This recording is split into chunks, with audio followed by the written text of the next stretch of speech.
Hello. मैं Arvind Mathur, associate professor in physics, government MS college Bikaner. आज हम पोलराइजेशन में जो प्रैक्टिकल होता है उसके बारे में अध्ययन करेंगे। पोलराइजेशन मेरा ध्रुवण। इसका पोलराइजेशन का कॉन्सेप्ट अलग है। पहले तो हम ये जानते हैं कि प्लेन पोलराइज्ड, हम जानते हैं कि वेव्स में चारों तरफ कंपन होते हैं। अगर ये कंपन एक किसी एक प्लेन या जो इसकी दिशा के लंबवत होता है, तो उस प्लेन को, उस लाइट को हम पोलराइज लाइट कहते हैं। तो ये लाइट हम निकॉल प्रिज्म के द्वारा प्राप्त कर सकते हैं। ऑप्टिकली ट्रेन मटेरियल्स कुछ होते हैं, कुछ वस्तुएं जैसे चीनी, ग्लूकोज, फ्रक्टोज। ये है कि अगर इसमें प्लेन पोलराइज लाइट पास होती है, इस सोल्यूशन के अंदर पास होती है, कि ये प्लेन पोलराइजेशन, जिसके अंदर वो पोलराइजेशन है उसको वो रोटेट करती है। इन सब मटेरियल को ऑप्टिकली एक्टिव मटेरियल्स कहते हैं। द प्लेन ऑफ पोलराइजेशन या और जो एंगल और जो रोटेट होती है, वो निम्न कारकों पर निर्भर करती है कि ये जो उसकी जो लाइट है वो डायरेक्टली प्रोपोर्शनल टू लेंथ होती है, लंबाई के प्रोपोर्शनल होती है जिसमें प्लेन पोलराइज लाइट पास होती है। उसकी कंसंट्रेशन पे निर्भर करती है, इन स्क्वायर ऑफ वेवलेंथ के ऊपर निर्भर करती है, और टेम्परेचर के बढ़ने के साथ वो कम होती है। ये इसके ढंग होते हैं।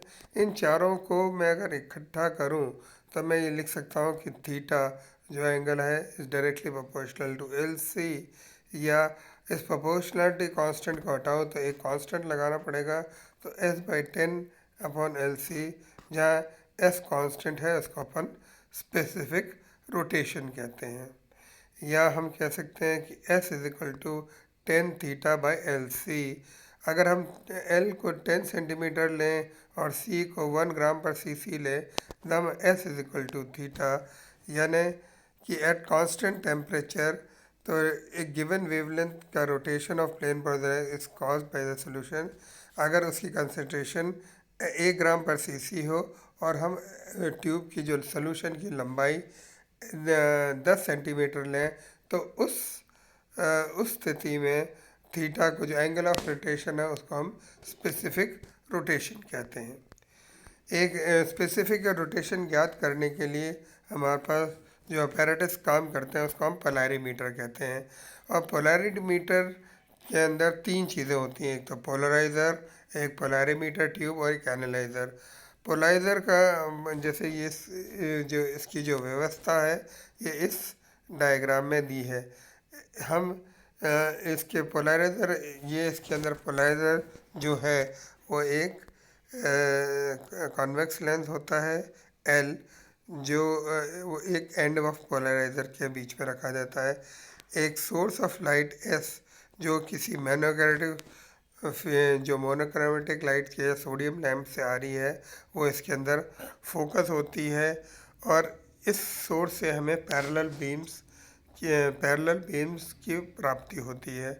ये एक स्टेशनरी निकॉल प्रिज्म पर आता है, और ये इसको हम जो निकॉल प्रिज्म का आता है, और ये जो पैरेलल लाइट है, जो अध्रुवित लाइट है, उसको पोलराइज कर देती है कि एक प्लेन के अंदर उसका इमर्जन वाइब्रेशन हो।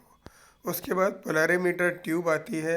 ये जो पोलराइज लाइट है, इस ट्यूब के अंदर जो जनरली 20 से 25 सेंटीमीटर की होती है, और जो दोनों तरफ कांच से बंद होती है, उसके अंदर और एक सोल्यूशन भरा था उसके अंदर से पास होती है। जो पोलराइज लाइट है उसके अंदर ध्रुवित हो जाती है, या ध्रुवण होने के कारण उसका प्लेन रोटेशन होता है। इसके बाद एनालाइज़र आता है कि जो पोलराइज लाइट जो है वो एक और निकॉल प्रिज्म पे खींचिए, और जब हम इसको रोटेट करते हैं जो पोलराइज लाइट के ऊपर, तो वो उस लाइट का एनालाइज करती है कि वो किस दिशा में ध्रुवित होती है।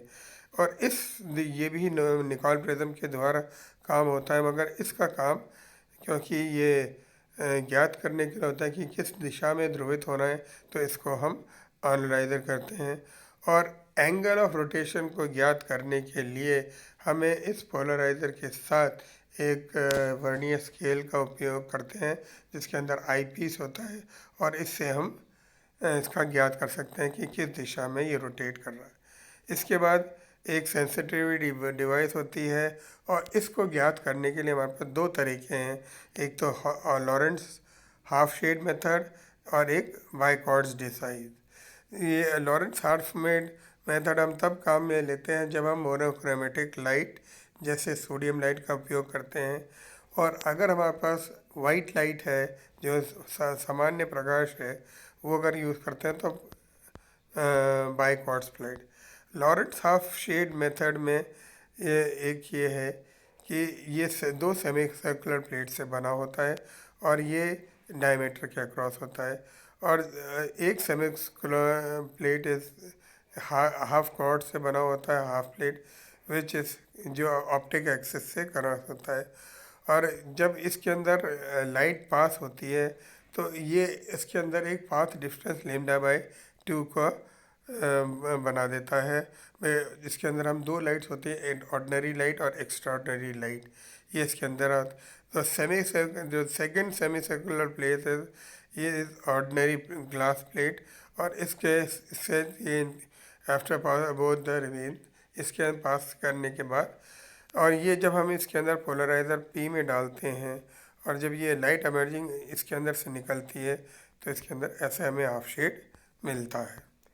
बाइकॉर्ड्स डिज़ाइन जो है वो उसके अंदर हम जब लाइट पास होती है तो हमें अलग अलग कलर्स के लाइट मिलते हैं। जो हमारे पास जो अपैरेटस जो हम काम में लेते हैं, वो कुछ इस फिगर में जो जैसे दिया हुआ है, एक सोडियम लाइट है, और ये पोलारीमीटर इस टाइप का है जो हमें मिलता है। इसका प्रैक्टिकल करने का उद्देश्य है कि हम विशिष्ट घूर्णन शुगर चीनी के घोल का निकालना चाहते हैं पोलोमीटर की सहायता से। जो अपैरेटस हमें चाहिए, उसमें पोलारीमीटर, सोडियम लैम्प या white lamp, measuring glass, sugar, balance light etcetera. इसकी यह है कि इसकी जो थ्योरी में सिंपल इतना लिखना है कि स्पेसिफिक विशिष्ट घूर्णन किसी मटेरियल का निम्न सूत्र से दिया जाता है, जहाँ S is equal to 10 theta by L C, या 10 theta by V upon M, या अपॉन L अपॉन M। अगर हम कंसंट्रेशन ना निकाल के V अपॉन M से भी निकाल सकते हैं, जहाँ थीटा एंगल ऑफ रोटेशन है, L length of the solution in centimetre, M मास है, और V volume of the solution है। मेथड ये है कि पहले तो हमें पोलैरिमीटर का एडजस्टमेंट करना पड़ता है।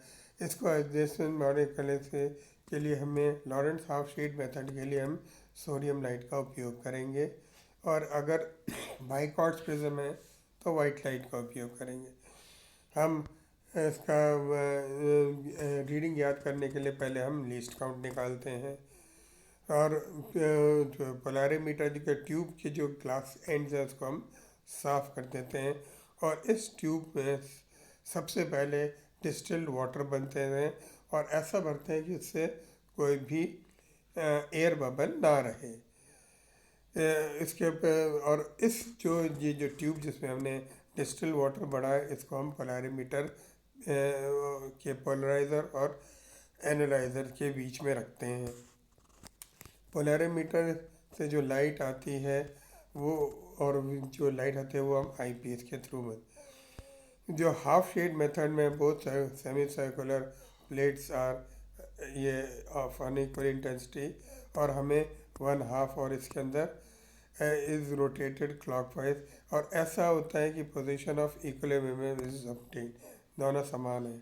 और इसको थोड़ा सा और आगे घुमाते हैं, पर जो पोजीशन ऑफ अनइक्वल ऑब्टेन, इनकी हम रीडिंग्स पढ़ लेते हैं। यानी एक तरफ पहले तो दोनों समान इंटेंसिटियाँ, और एक तरफ आधा और दूसरे। अगर हम थोड़ा सा एनालाइज़र को और थोड़ा सा हिलाएं कि सेम इंटेंसिटी तो बराबर रहती हैं, मगर कॉरस्पॉन्डिंग रीडिंग्स के हम बदलते हैं।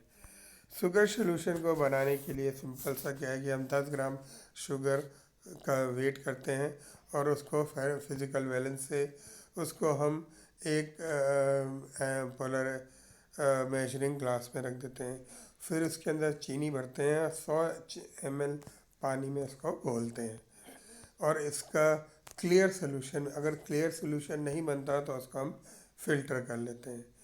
फिर हम इसके उस पोलैरिमीटर ट्यूब में से डिस्टिल पॉली निकालने के लिए इस पोलैरिमीटर ट्यूब के अंदर भरते हैं और ऐसा भरते हैं कि इसके अंदर फिर हम इसको दोनों हाफ शीट मेथड से इक्वल इंटेंसिटी और अनइक्वल इंटेंसिटीज़ की रीडिंग नोट करते हैं। अब इसमें से क्योंकि हमें 3 अलग अलग कंसंट्रेशन चाहिए तो हम इसका शुगर सॉल्यूशन निकालते हैं, 50 ml का लेते हैं और उसका कंसंट्रेशन बदलते हैं और फिर उसी ये रीडिंग लिखते हैं और इसका हम 3 सेट निकाल लेते हैं। और पोलैरिमीटर, ये हमारे ऑब्जर्वेशंस हैं कि length of the polarimeter tube, room temperature, concentration निकालने के लिए इनिशियल क्वांटिटी ऑफ शुगर जो हमने ली, इनिशियल वॉल्यूम 100 ले रखा है और इससे कंसंट्रेशन निकालते हैं। फिर हम 50 cc पानी लेते हैं, उसमें कंसंट्रेशन लेते हैं और उसका मास निकाल लेते हैं और इस तरह 3 सेट्स बना लेते हैं। ऑब्जर्वेशन लेने के लिए हमारे पास ये ऑब्जर्वेशन टेबल है।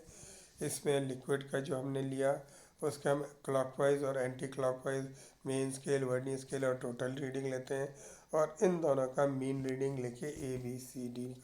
फिर हम angle of rotation B-A, C-A और D-A निकाल लेते हैं। इसके कैलकुलेशंस कर लेते हैं इस रूप में और S से निकाल के 10 θ/LC, θ/C का मान उपरोक्त में से लेके ये कैलकुलेशन कर लेते हैं। रिज़ल्ट लिख देते हैं कि वेवलेंथ, इस वेवलेंथ पे हमने निकाली है स्टैंडर्ड वैल्यू चीनी के 66 डिग्री पर डेसीमीटर पर ग्राम पर cc होता है और उसके हिसाब से परसेंटेज एरर निकालते हैं।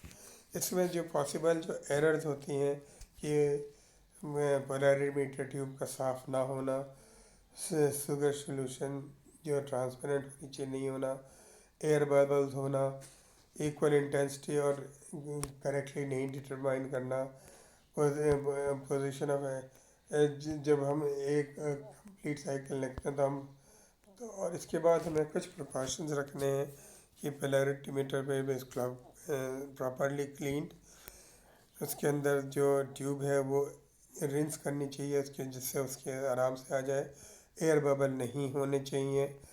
शुगर सॉल्यूशन अगर ट्रांसपेरेंट नहीं है तो उसको हमें फ़िल्टर से छान लेना चाहिए और अब हमें एक ही डायरेक्शन में रोटेट करना चाहिए, यानी कि आगे पीछे रोटेट करें और जो उसकी जो पोजीशंस हैं वो हम एक्यूरेटली निभाएं। ये सावधानियां रख के हम ये प्रयोग अगर करेंगे तो हमारा रिज़ल्ट अच्छी तरह आ जाएगा। धन्यवाद।